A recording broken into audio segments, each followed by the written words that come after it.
the AI revolution is here. We all know it, and we know we have to use automation in our service businesses because our competition is doing it. We have Curt Kempton, the founder of Responsibid, on the Untrapped podcast right now. He's a good friend of mine. I'm so honored. And Curt he built and sold his own service business and then built the best marketing automation software platform that plugs into your favorite CRM, like it plugs into Jobber. And literally you can sell and close jobs while you sleep with the software called Responsibid. And he's had invested, I don't know how much time, energy, and money in years and years. Ever since I've known you, you've been doing Responsibid. It's been like, how many years have you been doing this? Oh, man, over 10 now. Over 10 years. And bro, can you talk about, I just want to get right into the meat and potatoes. What are lead sources? And if somebody is maybe in their first 1 to maybe even 5 years in their service business and they want to get their sales and marketing dialed in, their funnel to understand, and they're like, what do I spend money, or how do I market and advertise? How do I know what's going to work and what isn't? What's going to generate the most amount of leads and close the most amount of work? Can you clarify some of that? Yeah, that's a really good question. And actually, it's funny. I don't think enough people actually really think about that question or the implications. So if you imagine your business, it generates money, what people refer to at the bottom of the funnel. So what is the funnel I'm referring to? The funnel represents your sales process. Basically the top, the big area of the funnel at the top, that is all the potential people who have raised their hand and said, I might want to do business with you. So if you had a store, it would be all the people who walked through the door of that store, even if they're window shopping. Those are all opportunities. If you have a store with a window front, anyone who's walking by the front of your store, they're not a lead because they never actually put themselves into that raise their hand position. So someone visiting your website, they did not enter your funnel. They only interacted with marketing. They never had an opportunity to intersect with the sales process. So the top of the funnel is, you asked about the term lead sources. So who is throwing stuff into the top of your lead funnel? When I started my cleaning company, the first thing I ever used was a company called Money Mailer. I knew that I got those coupons in the mail. I saw stuff in it all the time. So I called the number for Money Mailer and I said, what would it take for me to get in your envelope? And they charged me, I want to say like $500 to be in a buttload of envelopes as long as I provided for them my coupon. So I sent them the money. I sent them my ad. And then they sent out an envelope with marketing in it. And every time someone called that number into my business, they became a lead. They went into the top of my funnel. Now, does that guarantee they're going to come to the bottom of my funnel? Does that mean they're going to spend money with me? No, it does not. It means that I spent money to just get someone to raise their hand. And you do that on AdWords.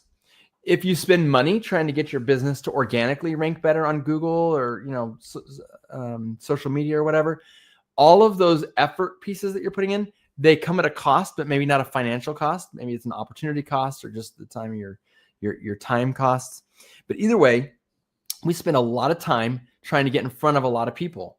I remember I did a marketing campaign once that completely flopped. Didn't send me one lead, but I paid I want to say it was like $2,000 to be at a golf course. They had a sign, this whole sponsored by sign, and I had my cleaning company on it thinking, hey, your wife is at home. Call this number and get a quote for window cleaning so that your wife can be happy with you out golfing. I never got a single lead off of that. I thought it was a really good idea, but I spent money and never got any leads, let alone sales. So everyone listening to this probably knows, okay, I get the idea of a lead source. I'm spending money on lead sources. But I don't think many people could tell you off the top of their head, this lead source sent me this many leads. They converted at this rate. The average ticket price of a lead from this lead source results in this many dollars per job, or this many dollars in total over this period of time. So in the case of the golf one, it was really easy to calculate. I got 0 leads, so I didn't even have a close rate to measure, and I didn't have any average ticket prices to measure, and I didn't have any total dollars worked to measure. But with money mailer, let's say I got 10 leads, I closed 50% of them, and the average ticket price of those jobs was, say, $500. You could actually decide with that information available to you when Money Mailer calls you next month and says, hey, we're getting ready to put together another envelope. You want to be able to say, like, if I give you $500, it looks like you're going to give me back $2,500 in jobs, and I'm not going to have to give a million free estimates to just get 2 of them to close. Like, these are good customers that spend good money and close pretty easily. So that's good. But if the local arts center calls and says, hey, we want you to sponsor the next ballet, and we're going to charge you this much to hand a flyer to everybody who walks in. Okay, that's cool. Let's measure it. What if I did 40 leads and I closed 2 of them, and the average ticket price was $800 a piece? Now we got a little tougher thing. Like, okay, they have a high average ticket price, but I did have to give 40 estimates. And what does that mean to you? Is that just over the phone? Did you have to go drive? Like, you know what giving a quote costs for your company, like how much effort goes into it. So now you have information to say, yes, high ticket price, very low close rate, lots and lots of work to go out and get those. Your customer acquisition costs could be more than just money. That's right. There's a cost to it. There is. And so when you think about your lead sources, if you think about them in terms of effort and in terms of return on investment and in terms of like the average job size, those are all factors that you can put in, not just to decide if you're going to redo it, but maybe it's worth negotiating. So next time when the arts center calls up and says we have a ballet in town, you go, I really appreciate you letting me do this. Let me tell you, we have kind of an ROI thing around here, and we didn't. Last time was not quite there. If we could advertise for $200, it'd be worth it to me. And I can tell you that number off the top of my head really easily because I just know what it is. Because you would be able to negotiate now from a position of power or knowledge, as opposed to most people who are just working off their gut.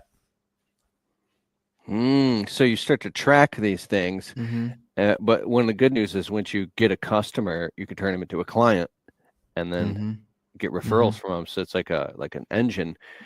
But if you track all this stuff, how would you even track it? Well, it's a nightmare to do it by hand. But yeah, as long as every quote that comes into your system, I know on ResponseBid, we just do it automatically. Every single quote that comes in, we track where it came from, and then we give you that number on a platter. We just tell you what it is. Now your CRM might have a report you could run. So the reports that you'd be looking for is close rate by lead source, average ticket price by lead source. Those 2 numbers are really, really important. Now, total leads by lead source should be part of both of those reports, I would hope, but that's an important factor as well. Like if you only got one job and it was $1,000 job, you might be tricking yourself into thinking, oh my gosh, this lead source gives me big old fat jobs. Well, it gave you one and nothing else, which, that is data, but one data point's really hard to make a decision from. So lead sources can be like Google Maps, Facebook, Instagram, TikTok, Angie's List. If I don't think Home Advisor even exists, but I'm just going down like the list. Walk-ups, referrals, flyers, door hangers, bandit signs, like all these different things are lead sources. Like I remember ResponseBid last time I looked told me that 83% of all my leads from the lead sources, like the funnel, it shows coming from Google, Google that's big. Maps. So I would actually tell you that that's another really important piece of data. You may need to be looking at diversification. Yeah. You don't want all your leads coming from one place. That puts you in a real position of, it moves you from a farmer to a hunter, which is cool because you know what part of the woods or what, where your fishing hole's at. The problem is that if they start charging you some unreasonable amount of money, or for whatever reason they blacklisted you or whatever, then you are up a creek without a paddle, which you obviously don't want. My friend's Google Maps business location he's had up for 12 years just got suspended, and he doesn't know why, and it's this common thing. But luckily His is flipped. 80% of his business comes from Facebook and only Oh, 20% from Google. So he's not too worried at the moment. But yeah, but what I'd be happens when freaking out. Facebook does it? You know what? Facebook actually, that's funny you say it. Facebook banned Responsibid's ad page. We have to run our ads from a page called Responsibid Info, which isn't even a real, like, it's a real page, but like we don't do anything on it. But we have to run all of our ads from it. Why? Because we participated in hate speech. So I was like, oh, that's funny. Like when we got like hate speech, we're like, oh, that's funny. So I sent them a message and I said, I'd like to appeal this because I'd like you to tell me what we said that was hate speech. Like literally 30 seconds after I replied that email, thinking this is just some weird, funny misunderstanding. The next one is, you are permanently banned. The appeal is closed. Thank you for reaching out. Like, oh, I have no say.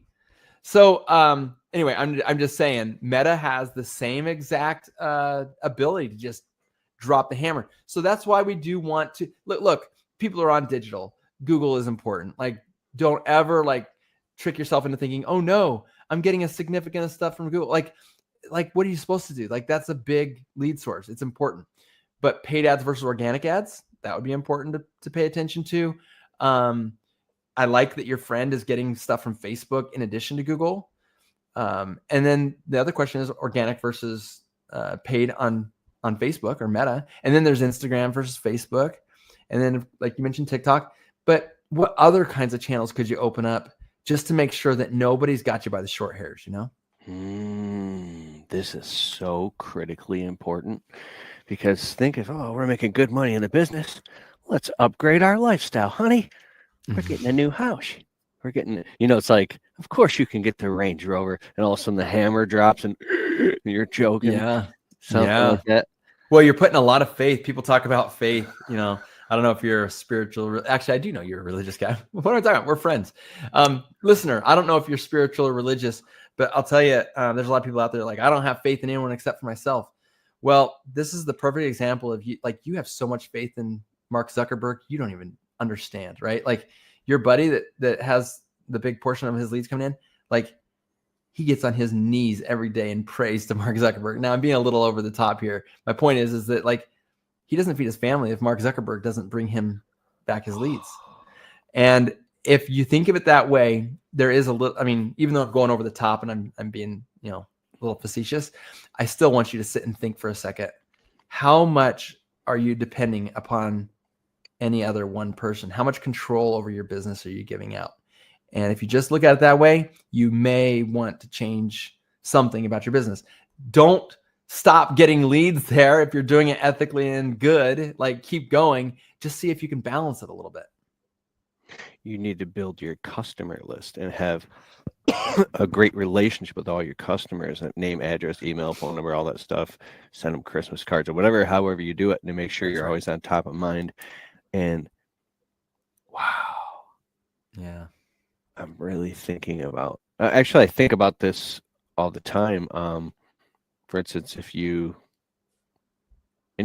you have a YouTube channel and it gets shut down for some reason. To me, I went diversification by desperation, and I spread myself too thin. I don't understand how people put their eggs in one basket. So I did that in the service business in the beginning by offering way too many services. And so with all these different lead sources, I'll get back on the topic. How does somebody know how to identify what to double down or triple down on? How does that work then? Yeah. So if it's working and you're throwing gasoline on a fire with something, you double down on it. You maybe even you triple down. But what that's going to require when you throw gasoline on a fire is that it means your operation is going to grow, which means that it's a teeter-totter, right? So you get more work than you can handle, so you buy another truck, get more people going. And this is sometimes it's a slower teeter-totter. Like, I don't want to make it sound like this is a fire that overnight something is going to be so dramatic that you're buying trucks every day, or even every month. But over a season, you might decide that you've thrown so much gas on it that you got to do one or two extra trucks, or maybe you could even double your business in a season. Like, especially when you're smaller, it's easy to double. But you keep an eye on that graph, because if you've doubled down to the point where your operation is more than half on any one lead source, at that point, probably stop doubling down because your operation is becoming too dependent on that, and maybe start putting some energy into double or triple. Like you want to have, it's like all your fruit hanging off of one heavy olive branch that's like it could snap and all the fruit could drop. It should grow evenly and disperse and have deep roots. Now I know people would fight me on that, and it's a good debate to have. I would actually be willing to debate this topic with someone, but what I would say is that 2 to 3 lead sources. If you're between that 33 to 50% range of your leads coming from one lead source, that's a heavily invested, hopefully very successful lead source. That's good. And as long as the ROI on that lead source is good, return on investment's good, then that's pretty good. Once you cross over that 50% line, you start moving towards 60 and 75%. You actually should probably start feeling a little nervous. And there, again, really aggressive people out there might say, no. If it's working, you just keep feeling it. Worry about it later. Move fast, break stuff. That's how it works. But the problem is we're playing with people's, like your employees and your trucks and stuff, like their livelihoods. And that's where I get a little more conservative. And I would say, okay, you figured out the recipe here. It's working good. Let's see if we can convert that recipe into something that works on another channel pretty good. And you already brought up something that I think is also quite valuable. You have a list of your own customers. Maybe you have some community social media pages that you're on. And don't forget that recouping, whether it be through repeat business or whether it be through referral business, that can be another arm. And that's an arm that when it's double, when you're over the 50% line on that, everyone says, I'm all referral business. Yeah, really? What percent is it? Well, I don't really know. So you're not all referral business because if you're not doing anything intentionally. If you're doing it intentionally, you're measuring it, you know what it is. So I always tell people that tell me they're referral business, like, unless you can actually specifically spell it out, like, I don't believe you. But that's what I would say is that's the one branch that you can allow to get a little out of hand because you have such a good referral program that it works all the time. I just know people are fickle. People are fickle. So, but if it's paid ads of any kind, or if it depends on someone else's technology, even organic, like Google ads, or not, sorry, organic Google search versus Google ads.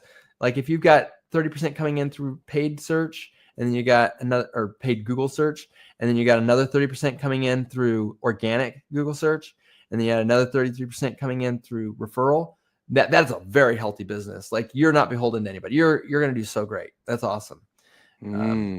Just make sure you're operating ethically because if Google decides to change something, obviously it can affect you, but traditionally Google only punishes people who are doing things on the less than savory side. So you might like get a lot of people are finding you on Google Maps and seeing your positive reviews and they're calling, but it means you might also want to get good at running Facebook ads, but also some postcard marketing, get good at like a few different things to make sure you understand how to get leads and get business coming in. So if one of those gets cut, all of a sudden you're not bleeding out that you have these other arms out there. Like it's like a yeah, Monty Python, like the guy guarding the bridge. Yes, I would say this though. If you have like really good reviews and that's bringing you a lot of leads, you might say, well, that's safe. That's super organic. Well, we already know that like Google can shut down Google My Business like tonight. And they probably won't, but if they did, like that would be pretty negative for you. But you have all those reviews that you could use to make postcards with. You could use to make email campaigns with. So we're rolling out a service, or it's that time of year for whatever service to be performed. So here's a cool couple testimonials / reviews that I could use to bake in it. So that's another thing about a successful arm of your business is that, I'm telling you to be conservative and try to spread the love around, but don't forget that you can use that learning or that information. If you know that a specific ad is working really good on Google Ads, well, by all means, take the copy of that ad and throw it over into Meta, or throw it into maybe a group, like a neighborhood community group, if they'll let you post stuff like that. Bro, that's got us millions and millions of hits on social media. Is at least once a year, I'll comb through everything we posted on all platforms and I'll reorganize it by what got the highest ROI.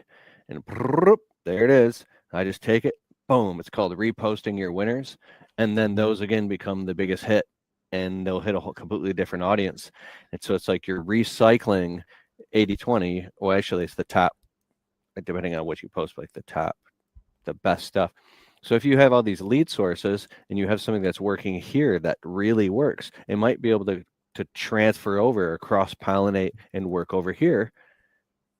Yeah, that's right. So and actually, I don't have to tell you this because you're a YouTube. In fact, you actually might have been the one who told me this because I don't really know a lot about YouTube. But I guess Mr. Beast or whatever these other like really popular YouTubers do is like when they first launch a video with a thumbnail on it, they like change it 2 or 3 times. And then when the one that wins, that's the one that stays on it basically forever, or the title of the video, right? Am I right about that? Well, they've taken it to a crazy new level now. They're taking the thumbnails and titles, and I don't know where they're running it, but they're literally spending money running it as ads and judging the click-through rates, impressions, click-through rates, and of what thumbnails and titles are getting the highest amount of conversions. And so they're spending money to test which will even be the thumbnail and title for their video before they even post it live organically for free. So they're investing money into the organic content to see what is. Does that make sense? Yeah, that's pretty interesting. I wonder what platform they're able to get people to click on to learn that ahead of time, because that is the thing, right? Like when you know something worked over there, there's a pretty good chance it'll work over here. Because human psychology and emotions, that's the same. So imagine creating, 32 or 64 different iterations of something and picking the best possible one. That's what you name your video and make the thumbnail. So when you do make it go live on the best possible hour of the best possible day, the highest amount of people are going to click and watch it.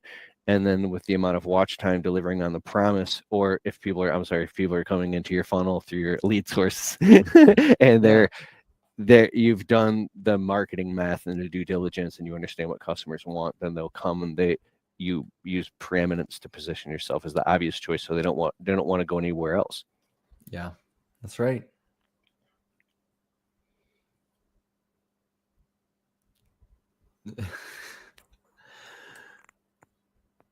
I'm not talking. I get excited now. Start talking too much. You're the guest, bro. Well, I don't know if you have a question for me. One thing you mentioned just got me thinking a little bit. Sales funnels. I talked about putting leads at the top and then money comes out the bottom when they buy. Yeah. I think there's a couple of things to just pay attention to, and maybe we should just quickly touch on this topic. That is that when a lead comes in, you from that point forward control that customer experience. Now, if you do nothing, they're still having an experience, right? Like if someone sends a web form in or calls and leaves a voicemail, whatever voicemail they heard, you controlled that. However fast you called them back, you control that. Whatever you said when you called them back, you control that. If you're not teaching someone what to say, but just tell them to return messages, whatever they say, you are not taking control of that, but you hired the person, so therefore you control that. And however many times you email them, what the quote looks like that you give them, however many things are on the quote that you give them, when they don't purchase and you continue to follow up or not follow up with them, you control all of that. And so if someone says you're really responsive, overly responsive, they say that you are a good value or not a good value, when they say that you are a customer service company who just happens to do X, you're in control of the experience that the person's having based off of what you have systematized or automated. And all of that is inside the funnel. That's the part, that's the cogs, that's the stuff that's all working in there. And it's either progressing things forward or it's maybe literally ejecting people out the top, if you think about it. If someone calls you during business hours on a Thursday and you call them back after business hours on a Wednesday, nearly a week later, you gave them a customer experience. I would be willing to bet that, and even worse, we don't call them back.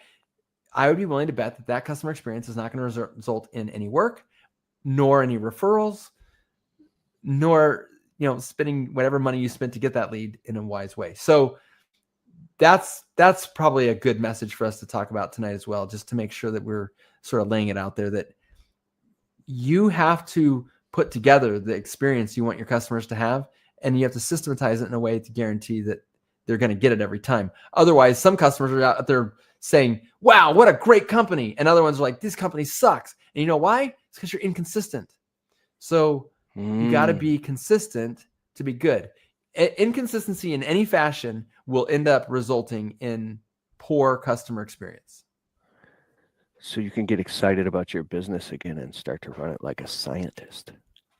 That's right. A mad scientist. A mad scientist. All right. Can you tell us all about ResponsiBid and what it does and how it works? Yeah, ResponsiBid is a sales automation system that basically turns specifications of a job into really compelling proposals.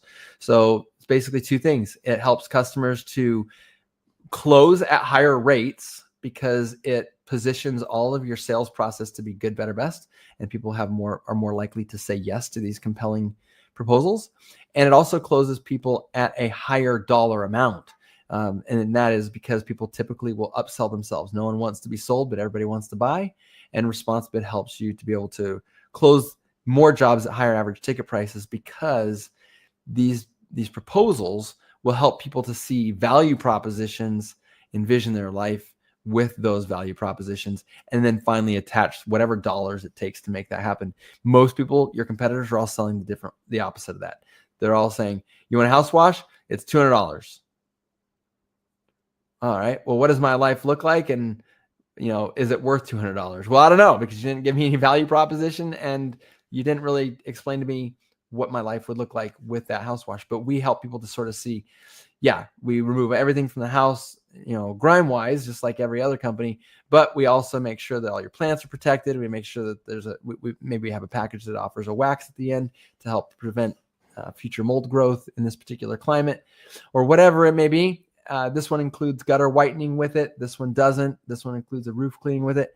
And people can start to see like the difference of just what it would be to just buy a house wash. And people, when they're given options, are much more likely to say yes, and to a higher dollar amount. I know myself, on my phone, I get emails. John Jones is ready to book his $449 window cleaning, because he went on my website, clicked how many windows he had with ResponsiBid software, and it's like, he's ready to book. And I was at a live event, and somebody was like, during the live event, they use ResponsiBid, your software, and they closed something like a $3,800 job, and they weren't there doing anything because it was fully automated on the front end of their website. So this is the future, bro. Yeah. Well, and I know that there's a lot of people who want to sell in person. Our software works for people in person. All the follow-up that goes out before and after an in-person quote or an over the phone quote, website quote, all that is engineered to bring all of those experiences into one. It's the same reason that, like, some people want to go through the self-checkout line at the grocery store. Other people want to go through and work with a human. But at the end of the day, same barcodes are being scanned, there's consistency, right? And that's what a system does, is it provides the experience that the customer needs to have with the consistency that you need to provide as a company. So ResponsiBid has helped a lot of service business owners make a lot of money. Yeah, I love that. Yeah. That's amazing, bro. I've been a ResponsiBid affiliate for years now. You can go to keithkelfis.com/resources. Scroll down, you'll see ResponsiBid, and you can go there and sign up and try it in your business. Is there anything else, Curt? And you get a discount. If you buy it from my buddy Keith, not only do you get a great piece of software from a great guy, but you get a discount on it, and you support a show. So that's awesome. That's amazing. So, and wrapping up, Curt, anything else you want to say about automating the sales and marketing in your business? Any mind bombs? I don't know that I have any mind bombs, but I just want to say, man, if you guys are listening to Keith, just keep with it, guys. The fight is real. The fight is worth it. And maybe you can't get 100% better today, but if you can get like 0.5% or 1% better today, right? And I think that's what Keith has sort of dedicated his life to, is help people to just polish off the edges. And the funny thing about sanding off the edges is that, you know, each stroke of the sandpaper might not be super impressive, but if you just stay at it, you can really make some beautiful stuff. And I think that's what you guys are doing here. That was amazing. That is very true. Keep going, keep putting one foot in front of the other, even when you don't feel like it. And you'll look, you know, I always say there's this version of you who's figured it out and has what you want, that's saying, come on, keep going, you got this, and you just keep walking the line, and then you end up in that place one day and you're just in tears because your life is, these blessings have come to fruition because you had faith and you kept walking the walk. And you either, you know, whatever it is for you, those dreams are absolutely real if they're placed in your heart. If God placed them in your heart, they can actually absolutely come true. So thanks for being on Untrapped Podcast, Curt Kempton. And for you listeners that I so much appreciate, we're crossing 1 million downloads right now. I'm so thankful. And please go take us 20 seconds, whatever platform you're on, please leave the show a well-worded review so it boosts the rankings. And I appreciate you so much, and see you on the next show. And thanks, Curt. Thank you. Bye.